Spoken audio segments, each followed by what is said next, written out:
पाहिजे? हे नाही हो, मोनाको हा एक देश आहे. हा देश म्हणजे प्युअर स्वॅग वाला देश. सांगते, आधी फॉलो करा आणि व्हिडिओ शेवटपर्यंत बघा. फ्रान्सच्या किनाऱ्यावर फक्त 2.1 चौरस किलोमीटर एवढा देश आहे. म्हणजे किती छोटा? पुण्यातल्या एखाद्या मोठ्या सोसायटी एवढा. पण या छोट्याशा देशात राहतात फक्त 38,000 लोक आणि त्यातले 1/3 लोक हे करोडपती आहेत. इतिहास सांगतो साल 1297 फ्रान्सिस्को ग्रिमाल्डी नावाचा एक माणूस भिक्षुकाचा वेश घालून मोनॅकोच्या किल्ल्यात घुसला. दरवाजा आतून उघडला आणि किल्ला जिंकला. तेव्हापासून ग्रिमाल्डी घराणं मोनॅकोवर राज्य करते. आजचे राजे प्रिन्स अल्बर्ट सेकंड, त्यांची आई ग्रेस स्केली हॉलिवूडची ऍक्ट्रेस मोनॅकोची राणी झाली. आता सांगते मोनॅको श्रीमंतांचं सर्वात आवडतं ठिकाण काय.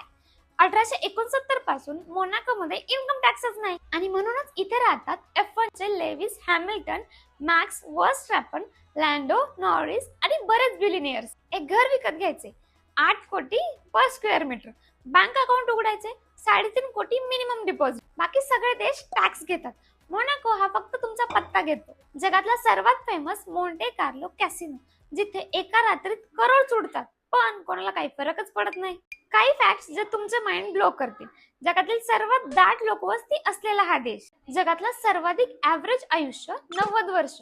दिवसभरात 50,000 पेक्षा जास्त फ्रेंच इटालियन वर्कर्स येतात, कारण घर अफोर्डच होत नाही तिथं. इथे गुन्हा जवळजवळ घडतच नाही, कारण प्रत्येक कॅमेऱ्यावर पोलीस आहे. इथे शेती शून्य, सगळं इम्पोर्ट. तर पुढच्या वेळी मोनाको बिस्किट खाताना विचार करा. मोनाको हे फक्त बिस्किट नाही तर पैसा, पावर आणि ग्लॅमर यांचा एक देश पण आहे.